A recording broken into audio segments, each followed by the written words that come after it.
28, 1914. 11:15 in the morning. Sarajevo, Bosnia. A 19-year-old tubercular student named Gavrilo Princip stands on a street corner, despondent, believing his mission has failed. Then, impossibly, a car makes a wrong turn and stops directly in front of him. Inside that car sits Archduke Franz Ferdinand of Austria-Hungary, heir to one of Europe's greatest empires, and his wife Sophie. Princip has a gun. In 10 seconds, he will fire 2 shots. Those 2 bullets will kill the Archduke and his wife. And in doing so, they will trigger a chain reaction that will destroy 4 empires, kill 17 million people, redraw the map of the world, and create the conditions for an even deadlier Second World War. This is the story of the most consequential assassination in human history, and how a series of accidents, miscommunications, and colossal blunders turned 2 deaths into global catastrophe. This is the story of how one day, one city, and 1 bullet changed everything. 2 bullets. That's all it took. From those 2 shots came the collapse of Austria-Hungary, Germany, Russia, and the Ottoman Empire, the deaths of 17 million people in World War I, the Russian Revolution, and the rise of communism, the redrawing of the Middle East, creating conflicts that rage today, the Treaty of Versailles and the humiliation of Germany, the economic chaos that birthed fascism, the rise of Adolf Hitler, World War II and 50 million more deaths, the Holocaust, the Cold War, the Atomic Age. Every major event of the 20th century traces back, in some way, to June 28, 1914. But here's what makes this story even more remarkable. It almost didn't happen. The assassination succeeded because of an astonishing series of mistakes, accidents, and coincidences. If any one of a dozen things had gone differently, Franz Ferdinand lives, World War I might never happen, and the entire modern world looks different. This isn't just history. It's the story of how the world we live in was created. By chance, by miscalculation, and by 2 bullets fired by a dying teenager on a sunny morning in Sarajevo. To understand why 2 deaths caused global war, you must understand Europe in 1914. On the surface, it was the peak of Western civilization. Industrialized, wealthy, cultured, and at peace. The great powers hadn't fought each other in 40 years. Technology was advancing. Trade was global. Many believed war between modern nations was obsolete, too expensive, too destructive, too irrational. But beneath this gilded surface, Europe was a powder keg. Rival alliance systems divided the continent. Germany and Austria-Hungary in the Triple Alliance. France, Russia, and Britain in the Triple Entente. Each nation had mobilization plans, assuming war was inevitable. Arms races, especially the naval competition between Britain and Germany, consumed massive resources. Nationalist movements threatened multinational empires, especially Austria-Hungary, where dozens of ethnic groups chafed under Habsburg rule. And everyone had scores to settle. France wanted revenge for defeat in 1871 and to reclaim Alsace-Lorraine from Germany. Russia wanted to protect Slavic peoples and expand into the Balkans. Austria-Hungary wanted to crush Serbian nationalism. Germany wanted its place in the sun as a great power. Britain wanted to maintain naval supremacy. All that was needed was a spark. Austria-Hungary was an anachronism, a medieval empire stumbling into the modern age, ruled by the elderly Emperor Franz Joseph, who had been on the throne since 1848. It was a patchwork of 11 major ethnic groups speaking 15 languages. Germans and Hungarians dominated, but they were minorities in their own empire. Czechs, Poles, Ukrainians, Romanians, Croats, Serbs, Italians all wanted autonomy or independence. Nationalist movements, inspired by ideas of self-determination, were tearing the empire apart. The threat was existential. If one ethnic group successfully broke away, others would follow, and the empire would disintegrate. Austria-Hungary's leaders knew this. They believed survival required crushing nationalist movements ruthlessly. And the most dangerous movement was in the south, in the Balkans, where Serbian nationalism threatened to pull away the empire's South Slavic territories. Which brings us to Franz Ferdinand. Archduke Franz Ferdinand was never supposed to rule. He became heir only after a series of deaths and scandals. Crown Prince Rudolf, Franz Joseph's son, committed suicide in 1889. Franz Ferdinand's father died in 1896. Suddenly, Franz Ferdinand was next in line. He was 50 years old in 1914, gruff, conservative, and widely disliked. But he had reformist ideas. He wanted to transform Austria-Hungary into a federal system, giving Slavic peoples more autonomy. This made him hated by hardline Hungarians, who feared losing power. It also made him a target for Serbian nationalists, who saw his federalism plan as a trick to prevent South Slavs from joining Serbia. Ironically, Franz Ferdinand might have been the best hope for both preserving the empire and satisfying nationalist aspirations. But to Serbian radicals, he was the enemy who had to die. Franz Ferdinand's greatest controversy was his marriage.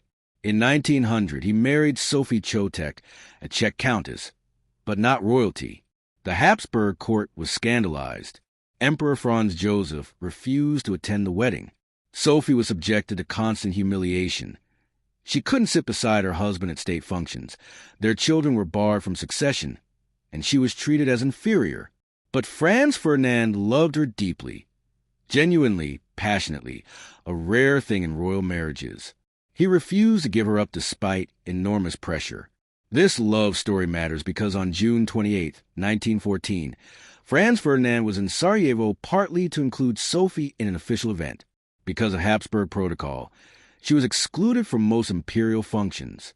But in Bosnia, as Inspector General of the Armed Forces, Franz Ferdinand could bring Sophie as his companion.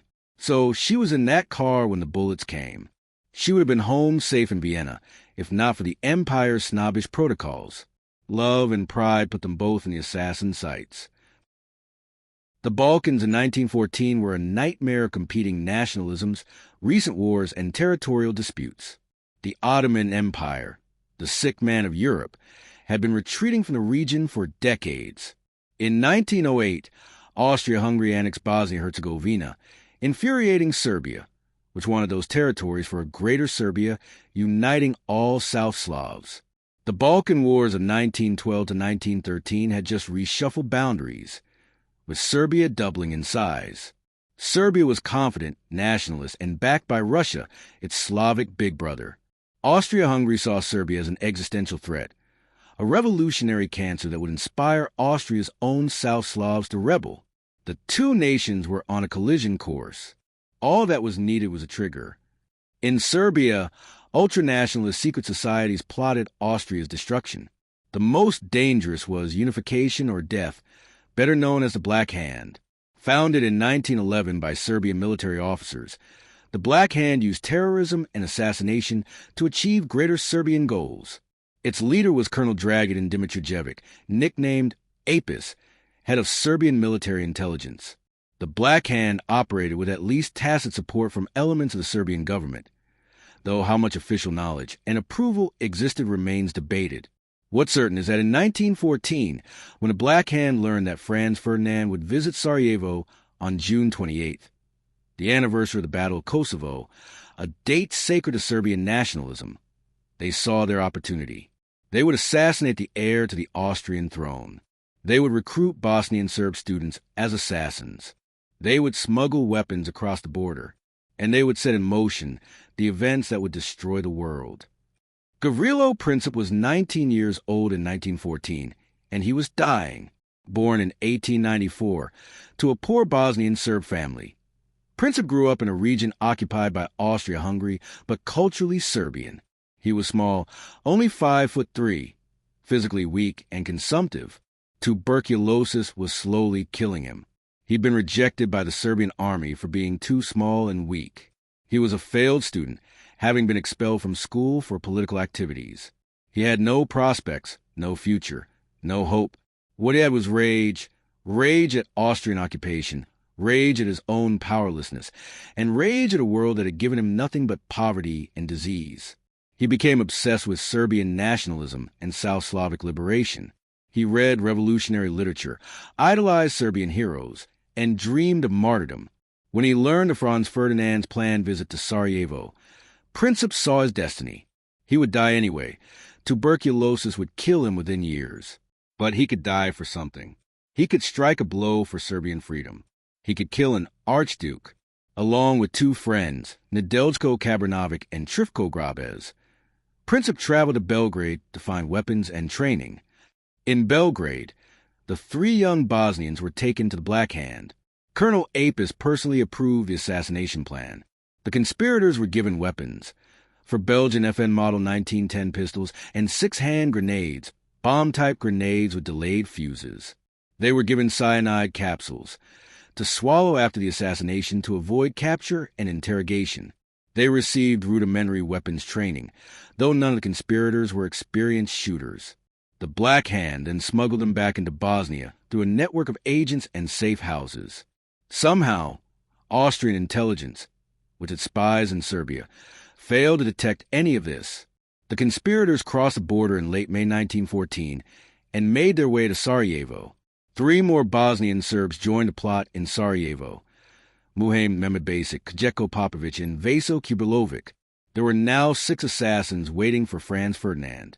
Surely one of them would succeed, except almost all of them would fail. Why was Franz Ferdinand in Sarajevo at all? He was inspecting Austro-Hungarian military maneuvers in Bosnia, a show of imperial power in a restive province. The visit was scheduled for June 28th. This was catastrophically insensitive timing. June 28th is Vidovdan, St. Vitus Day, the anniversary of the 1389 Battle of Kosovo, when the Ottoman Turks defeated the Serbs. For Serbian nationalists, it's the most significant date in their history, a day of national mourning and resistance. For the Austrian heir to parade through a Bosnian Serb city on Vidovdan was seen as a deliberate provocation. Security warnings were raised. The Bosnian provincial government suggested postponing or canceling, but Franz Ferdinand's staff dismissed the concerns. Bosnia was part of the empire. The Archduke could visit when he pleased. Besides, he wanted Sophie to accompany him, and this was one of the few official occasions where protocol allowed it. So the visit proceeded, and so Franz Ferdinand drove to his death. The security arrangements for Franz Ferdinand's visit were catastrophically inadequate, almost criminally negligent. The Archduke's route was published in newspapers days in advance, making it easy for assassins to plan. Only 120 local police were assigned to line the route, no military security. The Archduke would ride in an open car, no armor protection. His driver didn't know Sarajevo's streets well. No advanced scouting of the route was done. General Oskar Podorek, the military governor of Bosnia and Franz Ferdinand's host, was overconfident. He believed the Bosnian people loved Austrian rule. Warnings from intelligence services about possible assassination attempts were downplayed or ignored. The Archduke himself was fatalistic. He'd received death threats for years and figured if assassins really wanted him, they'd succeed eventually. So Franz Ferdinand and Sophie rode through Sarajevo in an open car, on the most inflammatory date possible, on a published route with minimal security. They might as well have painted targets on themselves. June 28, 1914 dawned bright and sunny. The 6 conspirators took their positions along the Pelquay, the main boulevard along the Miljacka River, where the Archduke's motorcade would pass. They were spaced out along the route. Muhame Mehmed Basic, near the Kumuria Bridge. Nedeljko Kabranovic, near the Central Police Station. Vaso Kubilovic, near the Latiner Bridge. Kjeko Popovic, near the Kaiser Bridge. Gavrilo Princip, near the Latin Bridge. Trifko Grabez, near the Sarajevo Cathedral. Each had a pistol, a bomb, and a cyanide capsule. The plan was simple. When the Archduke's car passed, they would throw bombs or shoot. If the first assassin failed, the second would try. If he failed, the third. One of them had to succeed. But they were amateurs, nervous teenagers who'd never killed anyone. None had combat experience. Several were shaking with fear. They were about to attempt regicide, knowing they'd likely die in the attempt. At 10 a.m., the Archduke's train arrived at Sarajevo Station. Franz Ferdinand and Sophie transferred to an open car, a Graf and stiff luxury automobile. The motorcade began its journey into the city. The assassins waited. History held its breath. The motorcade consisted of 4 cars. The first carried Sarajevo's mayor and police chief. The second carried General Podorek and his staff. The third, the most important, carried Franz Ferdinand and Sophie, along with General Poderek and Count Franz von Herak. The fourth carried more security staff. They drove slowly, allowing crowds to see the Archduke and his wife. Franz Ferdinand wore the light blue tunic of an Austrian cavalry general, covered in medals. Sophie wore a white dress and carried a parasol against the sun. They seemed relaxed, smiling and waving to crowds. The weather was perfect. The crowd seemed friendly. Everything appeared normal. But ahead, along the route, 6 young men with bombs and guns waited. The first was Muhaim Mehmed Basic, positioned near the Kimuria Bridge. When the motorcade approached, he panicked. He couldn't do it. He let the cars pass without acting. The plan had already begun to fail. The second conspirator was Nedeljko Kabrinovic, a 19-year-old typesetter. He was positioned near the central police station. At 10:10 a.m., as the Archduke's car approached, Kabrinovic acted. He struck the bomb's percussion cap against a lamppost to activate the delayed fuse, then hurled it at Franz Ferdinand's car. But several things went wrong. First, the Archduke saw the bomb coming and reacted. Second, the driver saw it too and accelerated. Third, the bomb had a 10-second delay. It bounced off the folded roof of the car, fell into the street and exploded, but behind the Archduke's car. The explosion damaged a fourth car in the motorcade, wounding 2 officers and about 20 spectators. Franz Ferdinand and Sophie were unharmed. Kabrinovic, seeing his failure, tried to swallow his cyanide capsule and jump into Miljacka River to drown. But the cyanide was old and weak. It only made him vomit violently, and the Miljacka was only 4 inches deep in summer. Police dragged him out, beat him, and arrested him. The first assassination attempt had failed spectacularly. The explosion threw the motorcade into chaos. The driver accelerated, racing toward the town hall, where the Archduke was scheduled to give a speech. Franz Ferdinand was furious, shaken but unharmed. Sophie was terrified but unhurt. They'd been seconds from death. Behind them, spectators were bleeding. Kabrinovic was being beaten by police and angry civilians. And ahead, for more assassins waited along the route. But the motorcade was now moving too fast. Kjetko Popovich, Vaso Kubrilovic, and Trifko Grabez all failed to act as the speeding cars passed them. Whether from fear, surprise, or because the cars were moving too fast to aim, they did nothing. Only Gavrilo Princip remained, and the Archduke's car had already passed his position. At 10:20 a.m., the motorcade arrived at Sarajevo Town Hall. Franz Ferdinand was livid. The mayor began reading his prepared welcoming speech. "Your Royal and Imperial Highness, our hearts are full of happiness." Franz Ferdinand interrupted furiously. "Mr. Mayor, I come here on a visit and I get bombs thrown at me. It is outrageous." There was blood splattered on his uniform. Not his own, but from an officer wounded in the blast. The Archduke was shaking with anger and delayed shock. Sophie tried to calm him. General Poderek was embarrassed. His security had failed catastrophically. But after a few minutes, Franz Ferdinand composed himself. The mayor continued his speech. The Archduke replied with prepared remarks. Then came the crucial decision: what to do next. The original plan called for the motorcade to proceed to the National Museum, then lunch at the governor's residence. But General Poderek suggested changing plans. They should visit the officers wounded in the bomb blast at the hospital. Franz Ferdinand agreed. They would go to the hospital, then leave Sarajevo immediately. It seemed like a reasonable decision. It was a fatal decision. Here's where the catastrophic miscommunication occurred. General Poderek decided the new route should go straight along the Appelquay to the hospital, avoiding the narrow side streets where more assassins might lurk. But nobody clearly communicated this route change to the drivers. Or if they did, the drivers didn't understand. The Archduke's driver, Leopold Lajka, had been following the original route plan all morning. He wasn't familiar with Sarajevo streets. He didn't speak German well. Communication with his Austrian passengers was difficult. When the motorcade departed the town hall at 11 a.m., Lajka assumed they were following the original route to the National Museum, and that original route turned right on to Franz Joseph Street, a narrow side street. Nobody told him not to turn. Nobody gave him clear alternative instructions. So when the motorcade reached the corner of Appelquay and Franz Joseph Street, Lodgka did what he thought was correct. He turned right. It was a wrong turn that changed history. Gavrilo Princip had given up after the bomb explosion. He'd watched the motorcade speed past his position. The assassination had failed. Kabrinovic had been arrested. The other conspirators had frozen. The Archduke was alive and presumably leaving Sarajevo immediately. Princip's chance was gone. Tuberculosis would kill him in a few years without his achieving anything meaningful. He was a failure in life, in revolution, in everything. So he did what any depressed 19-year-old might do. He walked across Aladdin Bridge and went to get lunch.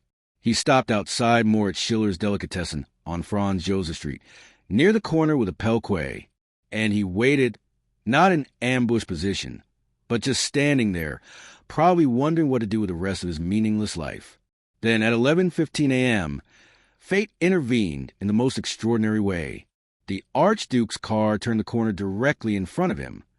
When Leopold Lodgka turned right onto Franz Joseph Street, General Podyorek immediately realized a mistake. They were supposed to go straight along Appelquay to the hospital, not turn onto narrow side streets where assassins might lurk. Podyorek shouted, "What is this? This is the wrong way. We're supposed to take the Appelquay." The driver, confused, stopped the car. He began trying to reverse back onto Appelquay. But the Graf and Stift had a manual transmission, and reversing required careful clutch work. The car stalled. Then it began backing up slowly. During these crucial seconds, the car was stationary, just 5 feet from where Gavrilo Princip stood. Princip couldn't believe it. The Archduke, the man he'd planned to kill but thought he'd missed, was right in front of him. The car wasn't moving. The target was perfect. Princip stepped forward, drew his FN Model 1910 pistol, and at point-blank range, less than 5 feet away, fired twice. Bang, bang, 2 shots. The first bullet struck Franz Ferdinand in the neck, severing his jugular vein. The second bullet hit Sophie in the abdomen, piercing her stomach. Both were mortal wounds.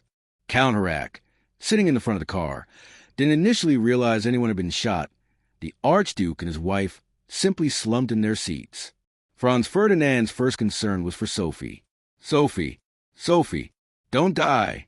Stay alive for our children." Sophie collapsed against him, blood soaking her white dress. She died within minutes without speaking. Franz Ferdinand, blood pouring from his neck, remained conscious a bit longer. When asked if he was in pain, he repeated, "It is nothing," several times, then lost consciousness. Both were rushed to the governor's residence, but there was nothing doctors could do. Sophie was dead on arrival. Franz Ferdinand died at 11:30 a.m., 15 minutes after being shot. As he died, his last words were reportedly, Sophie, don't die. Live for our children." But she was already gone, and so was the world they knew. After firing, Princip tried to shoot himself but was grabbed by spectators before he could. He attempted to swallow his cyanide capsule, but like Kabrinovic, it was old and ineffective. It only made him violently ill. The crowd beat him savagely. Police dragged him away, probably saving his life from the mob. Princip never expressed remorse. When interrogated, he was calm and ideological. He'd killed for Serbian liberation. He'd struck a blow against Austrian imperialism. He was a revolutionary hero, or so he believed. He had no idea what he'd actually done. Princip thought he'd assassinated a tyrant. What he'd actually done was kill 17 million people and destroy the world. But in those first hours and days, nobody understood that yet.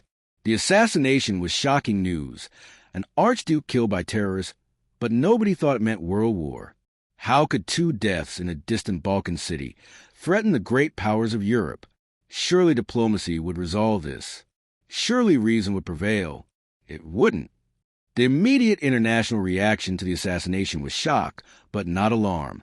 Newspapers reported the killings as a tragedy, a terrorist outrage, a scandal, but not as a casus belli, not as a spark for world war. The New York Times ran the story on the front page, but predicted the crisis would be managed diplomatically. The London Times expressed condolences but assumed Austria-Hungary would pursue the assassins legally. Kaiser Wilhelm of Germany, who was sailing his yacht when he heard the news, was personally upset. He'd been friends with Franz Ferdinand, but continued his vacation. Nobody canceled plans. Nobody mobilized armies. Nobody thought this was the end of the world. Even in Vienna, the initial reaction was muted. Franz Ferdinand had been unpopular. Many Austrian aristocrats disliked his morganatic marriage and his federalist ideas. His funeral was poorly attended. Emperor Franz Joseph, 84 years old, was more annoyed than grief-stricken. The Archduke had been an obstacle to Hungarian interests and conservative policies. His death might actually be convenient.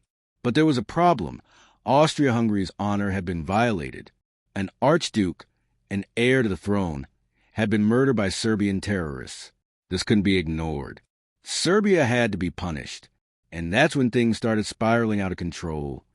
In Vienna, Austria-Hungary's leaders saw an opportunity. Foreign Minister Leopold Berchtold and Chief of Staff Franz Conrad von Hotzendorf had wanted war with Serbia for years, to crush Serbian nationalism once and for all before it destroyed the empire. The assassination gave them their excuse. But they needed Germany's support. Russia backed Serbia, and Austria couldn't risk fighting Russia alone. So they sent an inquiry to Kaiser Wilhelm. If Austria attacked Serbia and Russia intervened, would Germany support Austria? Wilhelm's response, given on July 5th, is infamous. The blank check. Germany would support Austria unconditionally. Historians still debate why Wilhelm gave this guarantee. Perhaps he thought Russia would back down. Perhaps he wanted to assert German power. Perhaps he simply didn't think things through. Whatever the reason, the blank check was catastrophic.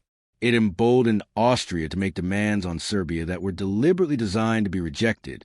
On July 23rd, Austria delivered an ultimatum to Serbia containing 10 demands, including allowing Austrian police to operate inside Serbia to investigate the assassination.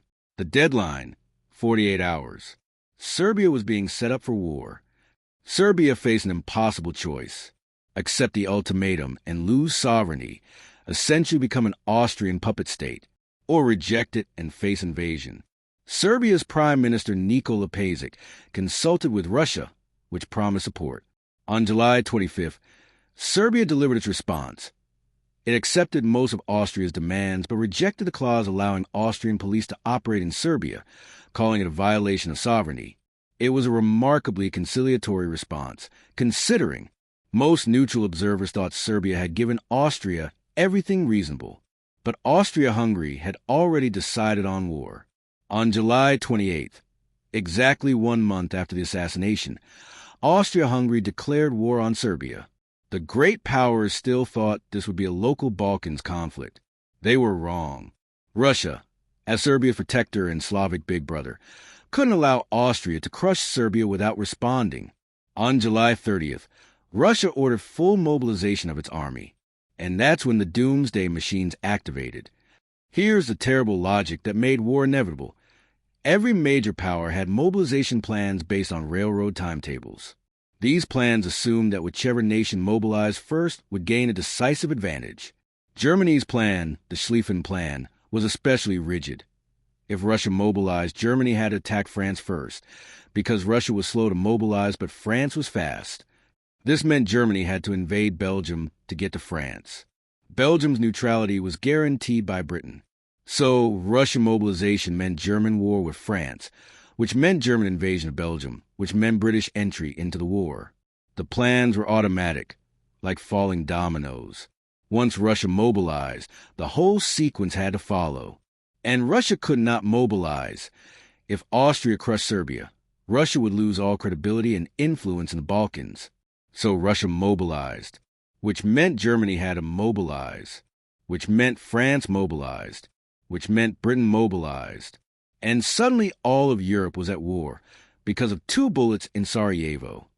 On August 1st, 1914, Germany declared war on Russia. On August 3rd, Germany declared war on France and invaded Belgium. On August 4th, Britain declared war on Germany. Within a week of Austria attacking Serbia, all the great powers were at war. The Schlieffen Plan called for Germany to knock France out quickly. 6 weeks, then turn east to deal with Russia. It assumed Belgium would offer token resistance, France would collapse, and Britain would stay neutral. Every assumption was wrong. Belgium fought fiercely. France didn't collapse. Britain entered the war. By September 1914, the German advance had stalled at the First Battle of the Marne. The war of movement became a war of trenches. The 6-week war became 4 years. And the deaths that were supposed to number in the thousands climbed into the millions. World War I killed approximately 17 million people. 10 million military, 7 million civilians. The numbers are so large they lose meaning. But consider, France lost 1.4 million soldiers, an entire generation. Germany lost 2 million. Russia lost over 2 million. Britain lost nearly 1 million. Austria-Hungary lost over 1 million. The United States, which entered late, lost 116,000 in just 18 months. New weapons made killing industrial. Machine guns, poison gas, flamethrowers, tanks, aircraft. The Western Front became a hellish landscape of mud, barbed wire, and corpses. Entire fences gained a few miles at the cost of hundreds of thousands dead. Verdun, 700,000 casualties. The Somme, over 1 million. Passchendaele, 500,000, including thousands who drowned in mud. Young men were fed into the meat grinder for 4 years. And all of it, traced back to 2 bullets on a sunny morning in Sarajevo. Gavrilo Princip went on trial in October 1914, 3 months after the assassination. By then, the war he'd sparked was consuming Europe. Princip was unrepentant during his trial.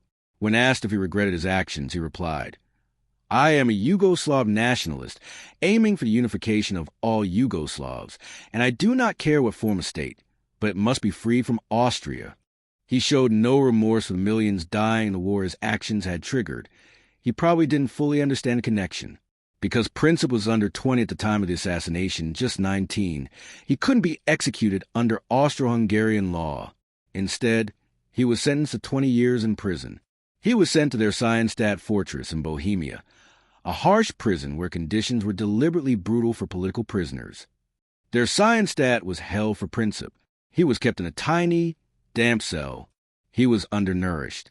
He was denied medical treatment. The tuberculosis that had been slowly killing him before the assassination now progressed rapidly in the terrible prison conditions. His arm, where he'd been beaten during his arrest, developed bone tuberculosis and had to be amputated. By 1918, Princip weighed less than 90 pounds. On April 28, 1918, less than 4 years after the assassination, Gavrilo Princip died in his cell at age 23. He was buried in an unmarked grave. World War I continued for 6 more months after his death. The final death toll would be over 17 million. Princip's stated goal, South Slav liberation from Austria-Hungary, was achieved, but not how he'd imagined. Austria-Hungary collapsed in 1918, and Yugoslavia was created. But at what cost? Millions dead, empires destroyed, and the seeds planted for an even worse conflict. What happened to the other conspirators? Nedeljko Kabranovic, who'd thrown the bomb, also died in prison of tuberculosis in January 1916, age 20. Trifko Grabez died in prison in 1918, age 23. Danilo Ilic, one of the organizers in Sarajevo, was over 20 and could be executed. He was hanged in 1915. Of the 6 assassins positioned along the route that day, 3 died in prison, 1 was executed, and 2 survived. Vaso Kubilovic lived until 1990, becoming a historian and Yugoslav government minister. Kjetko Popovic survived prison and lived until 1980. Both insisted until their deaths that they'd been patriots, not terrorists. The Black Hands leader, Colonel Apis, was arrested by the Serbian government in 1917. Serbia turned on an organization that had become too powerful and dangerous, and executed by firing squad. The conspiracy had consumed almost everyone involved. The assassination's ultimate consequence was the complete remaking of Europe and the Middle East. For empires collapsed. The Russian Empire fell to revolution in 1917, replaced by the Soviet Union.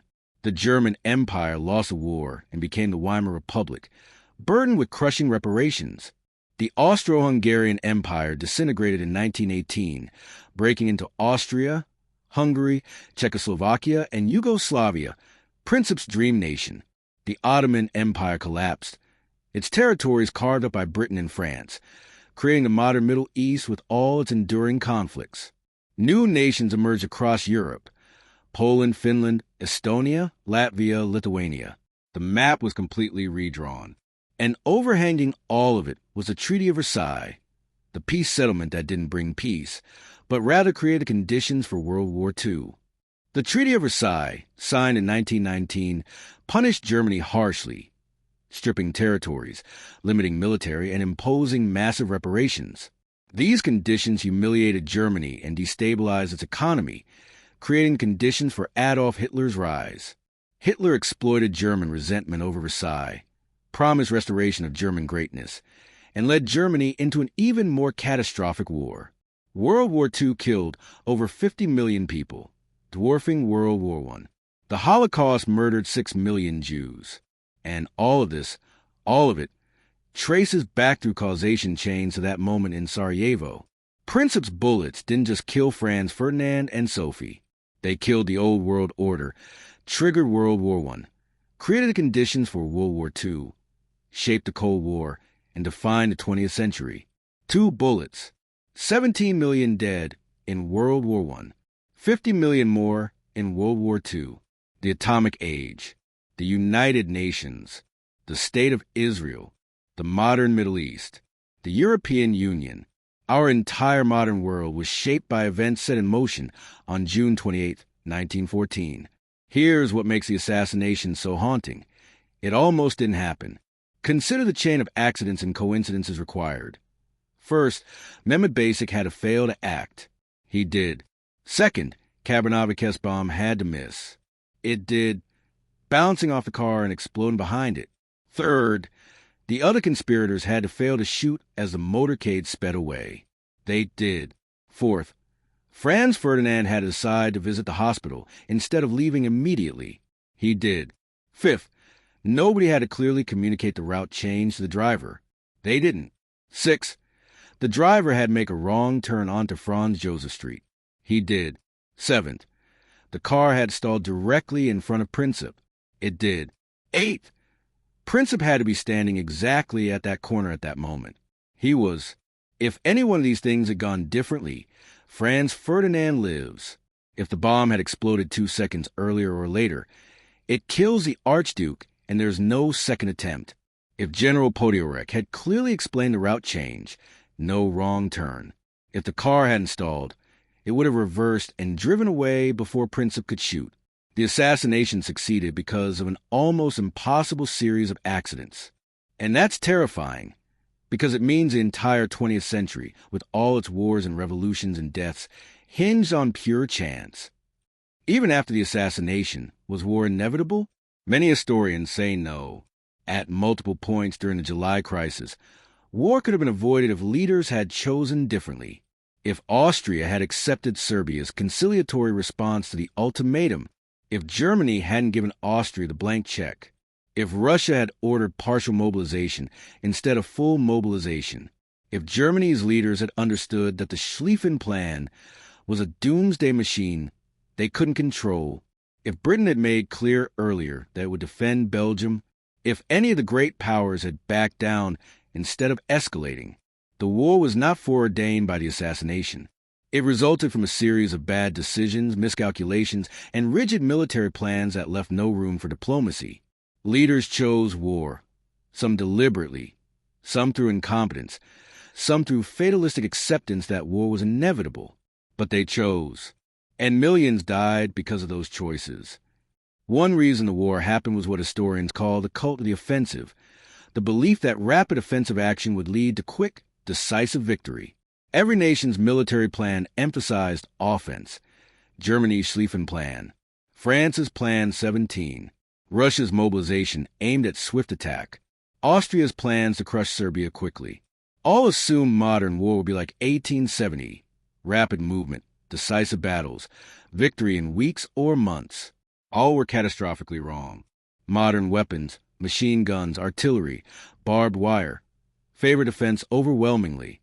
The result was stalemate, trenches, and slaughter. If military leaders had understood this, they might have been less eager for war. But they didn't. They thought war would be short and glorious. They were wrong, and millions paid the price. The assassination triggered war because of systemic failures built into the pre-war European order. Rigid alliance systems turned a bilateral conflict into a continental war. Inflexible mobilization plans made war automatic once the process started. Lack of direct communication between leaders, no hotlines, no summit meetings, meant misunderstandings escalated. Military planning dominated diplomatic considerations. Nationalist ideologies made compromise seem cowardly. Great power politics made backing down unthinkable. The system was primed for war.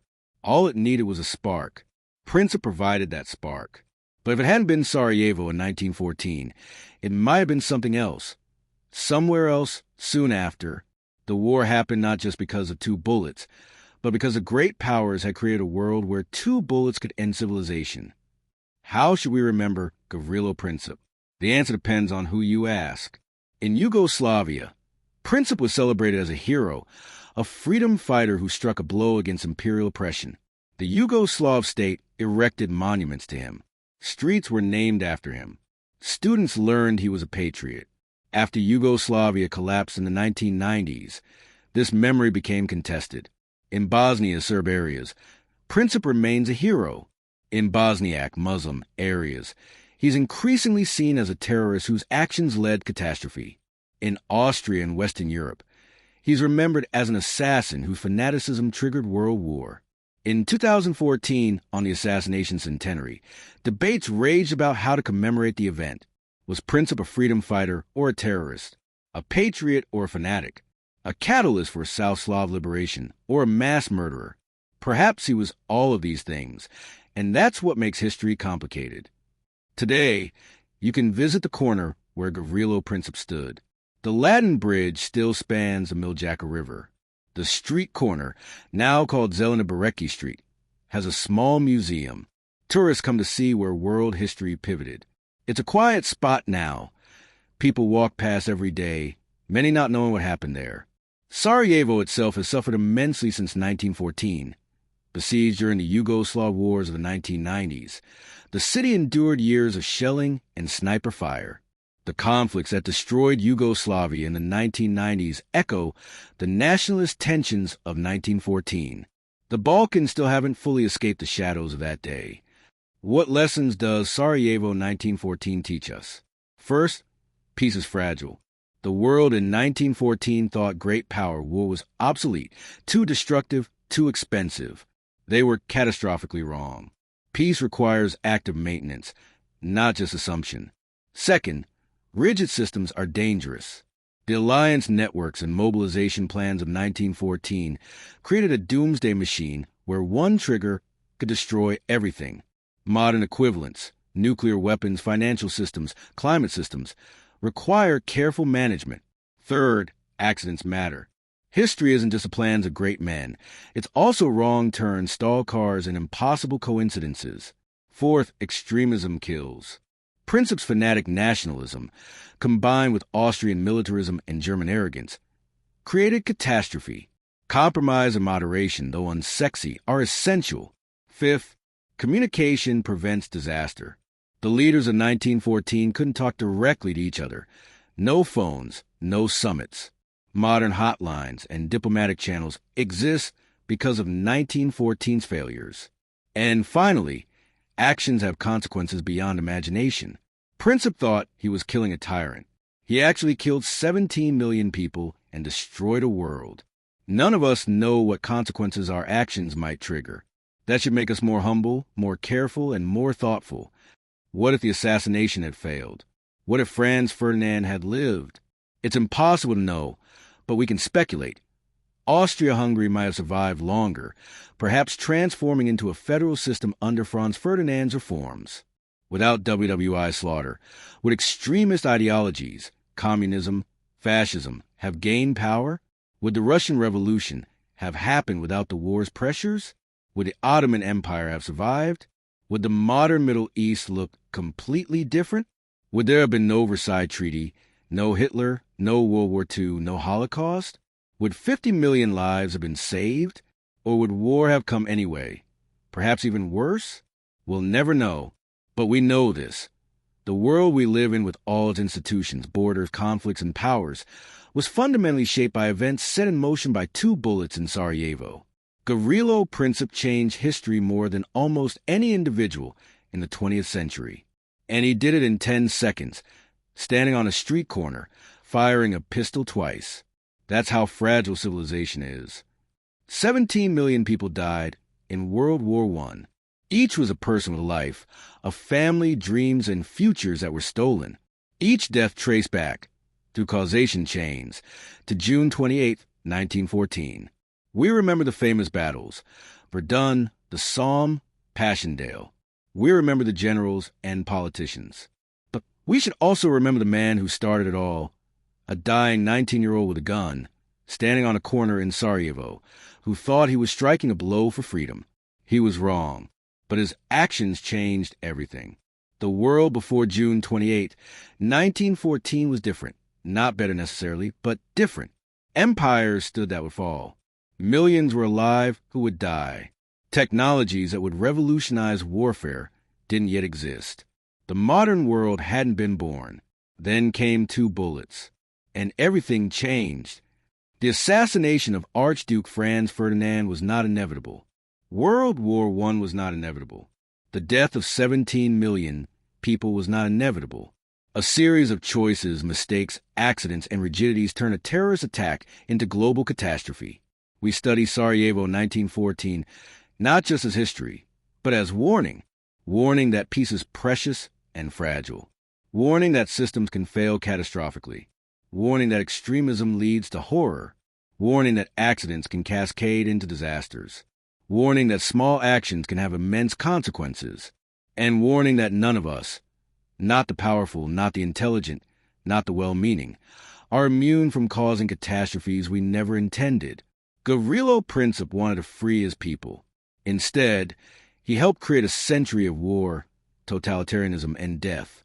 He fired 2 bullets. Those bullets killed an archduke, a duchess, and 17 million people. They killed for empires. They killed the old world, and they created ours. This was Sarajevo, June 28, 1914. The day 2 bullets changed everything. Remember it, learn from it, and pray we never repeat it. Thank you for watching this in-depth documentary on the Sarajevo assassination and the outbreak of World War I. If this exploration of history's pivotal moment affected you, please subscribe, and share. Leave your thoughts in the comments. Could World War I have been prevented? Was Gavrilo Princip a terrorist or a freedom fighter? What other historical turning points should we examine? How do we prevent modern equivalents of 1914's catastrophic failures? Your engagement helps us create more comprehensive historical content that examines not just what happened, but why it mattered and what it teaches us. Until next time, remember the past, because those who forget are condemned to repeat it, and we cannot afford another 1914.